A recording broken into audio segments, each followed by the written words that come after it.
ಹೆಸರು ಕುರುಬ ಸಮುದಾಯದ ಸಮಗ್ರ ಅಭಿವೃದ್ಧಿಗಾಗಿ ಪ್ರತ್ಯಕ್ಷ ಕುರುಬರ ಅಭಿವೃದ್ಧಿ ನಿಗಮವನ್ನ ತಕ್ಷಣ ಸ್ಥಾಪಿಸಬೇಕು ಅಂತ ಕರ್ನಾಟಕ ರಾಜ್ಯ ಮಟ್ಟದ ಕುರುಬರ ಸಂಘ ರಾಜ್ಯ ಸರ್ಕಾರವನ್ನ ಆಗ್ರಹಿಸಿದೆ. ಬೆಂಗಳೂರಿನಲ್ಲಿ ಪ್ರಕಟಣೆ ನೀಡಿ ಮಾತನಾಡಿದ ಸಂಘದ ಪದಾಧಿಕಾರಿಗಳು, ರಾಜ್ಯದ ದೊಡ್ಡ ಹಿಂದುಳಿದ ಸಮುದಾಯಗಳಲ್ಲಿ ಒಂದಾದ ಕುರುಬ ಸಮುದಾಯಕ್ಕೆ ಇಂದಿಗೂ ಕೂಡ ಪ್ರತ್ಯಕ್ಷ ಅಭಿವೃದ್ಧಿ ನಿಗಮ ಸ್ಥಾಪಿಸದಿರುವುದು ಅನ್ಯಾಯವಾಗಿದೆ ಅಂತ ಆರೋಪಿಸಿದರು. ಇತರ ಸಮುದಾಯಗಳಿಗೆ ಅಭಿವೃದ್ಧಿ ನಿಗಮಗಳ ಮೂಲಕ ಆರ್ಥಿಕ, ಶೈಕ್ಷಣಿಕ ಮತ್ತು ಸಾಮಾಜಿಕ ಸೌಲಭ್ಯ ನೀಡಲಾಗುತ್ತಿದೆ, ಆದರೂ ಕೂಡ ಕುರುಬ ಸಮುದಾಯವನ್ನ ನಿರ್ಲಕ್ಷ್ಯ ಮಾಡಲಾಗಿದೆ ಅಂತ ಹೇಳಿದರು. ಇನ್ನು ಕುರುಬ ಸಮುದಾಯದ ಯುವಕರಿಗೆ ಉದ್ಯೋಗ, ಶಿಕ್ಷಣ ಮತ್ತು ಆರ್ಥಿಕ ಸಬಲೀಕರಣಕ್ಕಾಗಿ ಪ್ರತ್ಯಕ್ಷ ಅಭಿವೃದ್ಧಿ ನಿಗಮವನ್ನ ಸ್ಥಾಪಿಸಬೇಕು. ಪಶುಸಂಗೋಪನೆ, ಕೃಷಿ ಹಾಗೂ ಗ್ರಾಮೀಣ ಆರ್ಥಿಕತೆಯಲ್ಲಿ ಪ್ರಮುಖ ಪಾತ್ರ ವಹಿಸುತ್ತಿದ್ರು ಕೂಡ ಸಮುದಾಯ ಇನ್ನೂ ಹಿಂದುಳಿದ ಸ್ಥಿತಿಯಲ್ಲಿದೆ ಅಂತ ಸಂಘ ಅಭಿಪ್ರಾಯಪಟ್ಟಿದೆ.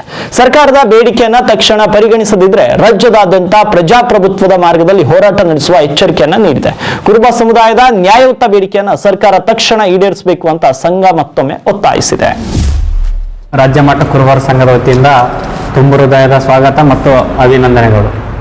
ನಾವು ಚರ್ಚೆ ಮಾಡೋದೇನೆಂದರೆ, ಸುಮಾರು ನಮ್ಮ ಸಮಾಜಕ್ಕೆ ಈಗಾಗಲೇ ಕುರುಬರ ನಿಗಮ ಆಗಬೇಕಾಗಿತ್ತು. ಇಲ್ಲಿವರೆಗೆ ಆಯಿತು, ನಿಗಮ ಕೊಟ್ಟಿಲ್ಲ. ಅನ್ಯ ಸಮಾಜದವರಿಗೆ ಎಲ್ಲ ರೀತಿಯ ನಿಗಮಗಳ ಮುಖಾಂತರ ಅನುದಾನ ಕೊಟ್ಟು ಎಲ್ಲ ರೀತಿಯಾಗಿ ಶೈಕ್ಷಣಿಕವಾಗಿ, ಆರ್ಥಿಕವಾಗಿ, ಸಾಮಾಜಿಕವಾಗಿ, ರಾಜಕೀಯವಾಗಿ ಎಲ್ಲ ಕ್ಷೇತ್ರದಲ್ಲಿ ಬೆಳೆಯಲು ಅವಕಾಶವಿದೆ. ಆದರೆ ನಮ್ಮ ಕುರುಬ ಸಮಾಜದ ಒಂದಿಷ್ಟು ಸಮಾಜದವರಿಗೆ ಬೆಳೆಯಕ್ಕೆ ಅನುಕೂಲ ಇಲ್ಲದ ಕಾರಣ ಇವತ್ತು ನಮ್ಗೆ ನಿಗಮ ಬೇಕೇ ಬೇಕು. ಯಾಕಂದರೆ ಈ ನಿಗಮ ಬಂದಾಗ ಸಮಾಜದ ಕಟ್ಟಕಡೆಯ ವ್ಯಕ್ತಿಗೆ ಸಮಾನತೆ ಸಿಗಲು ಸಾಧ್ಯ. ಎಲ್ಲ ರೀತಿ ಸಮಾಜ ಇವತ್ತು ತುಳಿತಕ್ಕೊಳಗಾಗ್ಯದ. ಇಲ್ಲಿ ಒಂತಲ್ಲೇ ನಮ್ಮ ಸಮಾಜದ ಜನರಲ್ಲಿ ಸ್ವಲ್ಪ ಅನ್ಎಜುಕೇಟೆಡ್ ಭಾಳ ಅದ.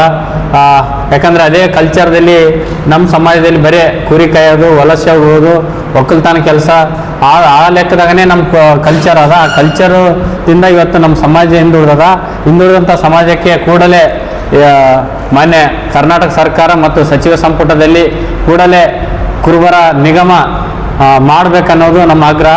ಈಗ ಈ ಒಂದು ಪತ್ರಿಕಾ ಭವನಕ್ಕೆ ಆಗಮಿಸಿ ಬಂದಿರತಕ್ಕಂಥ ರಾಜ್ಯ ಮಟ್ಟ ಕುರುಬರ ಸಂಘದ ಜಿಲ್ಲಾಧ್ಯಕ್ಷರಾದಂಥ ಶಿವ ಮುನಗಲ್ ಅವರೇ ಮತ್ತು ಜಯಗ್ರಾಮ್ ಇವರು ಉಪಾಧ್ಯಕ್ಷರು ಮತ್ತು ಯಾದಗಿರಿ ತಾಲೂಕಿನ ಅಧ್ಯಕ್ಷರಾದಂಥ ಸಿದ್ದು ಪೂಜಾರಿ ಅರ್ಕೆರೆ ಬಿ ಅವರೇ ಇವತ್ತು ವಿಷಯ ಹೆಚ್ಚಿನ ವಿವರವಾಗಿ ನಮ್ಮ ಜಿಲ್ಲಾಧ್ಯಕ್ಷರು ಮುಂದಿನ ದಿನಗಳಲ್ಲಿ ನಾನು ಈ ಪತ್ರಿಕಾಗೋಷ್ಠಿಯ ಮುಖಾಂತರ ಕರ್ನಾಟಕ ಸರ್ಕಾರಕ್ಕೆ ಒತ್ತಾಯ ಮಾಡೋದೇನಂತಂದರೆ, ನಮ್ಮ ನ್ಯಾಯಯುತವಾದಂಥ ಬೇಡಿಕೆ ಕುರುಬರ ಅಭಿವೃದ್ಧಿ ನಿಗಮ ಆಗಬೇಕು.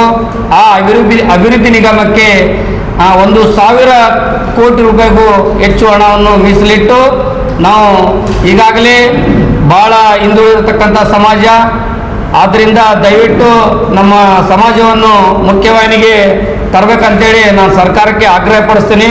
ಅದೇ ರೀತಿಯಾಗಿ ಪದೇ ಪದೇ ನಿರಂತರ ನಮ್ಮ ಸಮಾಜಕ್ಕೆ ದೌರ್ಜನ್ಯ, ದಬ್ಬಾಳಿಕೆ, ಅಟ್ರಾಸಿಟಿ, ಕುರಿ ಕಳ್ಳತನ, ಇದೇ ಥರ ನಿರಂತರವಾಗಿ ನಮ್ಮ ಸಮಾಜಕ್ಕೆ ದೌರ್ಜನ್ಯಗಳಾಗ್ತಾ ಇದ್ದಾವೆ. ಮುಂದಿನ ದಿನಗಳಲ್ಲೂ ಕೂಡ ಒಂದು ವಿಶೇಷವನ್ನು ಕಾನೂನನ್ನು ನಮಗೆ ಒದಗಿಸಿಕೊಡಬೇಕು. ನಮಗೆ ಸಮಾನವಾಗಿ ಬಾಳಲಿಕ್ಕೆ ನಮಗೆ ಅವಕಾಶ ಮಾಡಿಕೊಡ್ಬೇಕಂತೇಳಿ ಈ ಒಂದು ಪತ್ರಿಕಾಗೋಷ್ಠಿಯ ಮುಖಾಂತರ ನಾನು ಸರ್ಕಾರಕ್ಕೆ ಆಗ್ರಹಪೂರ್ವಕ ಮನವಿ ಮಾಡಿಕೊಳ್ತೀನಿ.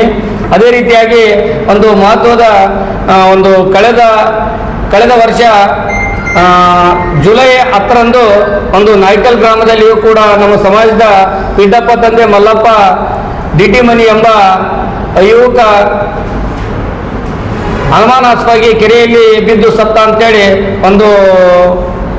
ಒಂದು ಪತ್ರಿಕೆ ಇದು ಪ್ರಕರಣ ದಾಖಲಾಯಿತು. ಆದರೆ ಇಲ್ಲಿವರೆಗೂ ಅದು ನಿಜವಾಗಲೂ ಅದು ಅನುಮಾನಾಸ್ಪದ ಸಾವಲ್ಲ, ಅದು ಒಂದು ಕೊಲೆಯಾಗಿದೆ. ಅದನ್ನು ಒಂದು ಜಿಲ್ಲಾಡಳಿತಕ್ಕೆ ಈಗಾಗಲೇ ನಾವು ಮನವಿನೂ ಕೊಟ್ಟಿದ್ದೀವಿ. ಅದನ್ನು ಒಂದು ಉನ್ನತ ತಂಡವನ್ನು ರಚನೆ ಮಾಡಿ ಆ ಬಡ ಕುಟುಂಬಕ್ಕೆ 3 ಮಕ್ಕಳಿದ್ದಾರೆ, ಅವರಿಗೆ ಆರ್ಥಿಕವಾಗಿ ಸಹಾಯ ಮಾಡಬೇಕು. ಜೊತೆಗೆ ಅವರು ಸರ್ಕಾರಕ್ಕೆ 1 ಕೋಟಿ ರೂಪಾಯಿ ಸಹಾಯನೂ ನೀಡಬೇಕು.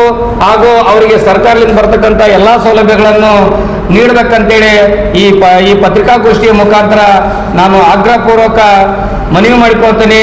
ಕರ್ನಾಟಕ ರಾಜ್ಯ ಮಟ್ಟ ಕುರುಬರ ಸಂಘ ಯಾದಗಿರಿ ಜಿಲ್ಲಾಧ್ಯಕ್ಷರು ಹಾಗೂ ಎಲ್ಲ ಪದಾಧಿಕಾರಿಗಳು ಸೇರಿ ಮುಂದಿನ ದಿನಗಳಲ್ಲಿ ನಮ್ಮ ನ್ಯಾಯಯುತವಾದಂಥ ಕುರುಬರ ಅಭಿವೃದ್ಧಿ ನಿಗಮ ಆಗಿರ್ಬೋದು, ನಮಗೆ ಈ ಒಂದು ದೌರ್ಜನ್ಯಗಳಾಗಿರ್ಬೋದು, ಇದೇ ಥರ ಜಿಲ್ಲೆಯಲ್ಲಿ ನಿರಂತರವಾಗಿ ನಡೆದುಕೊಂಡು ಬಂದಿದ್ದ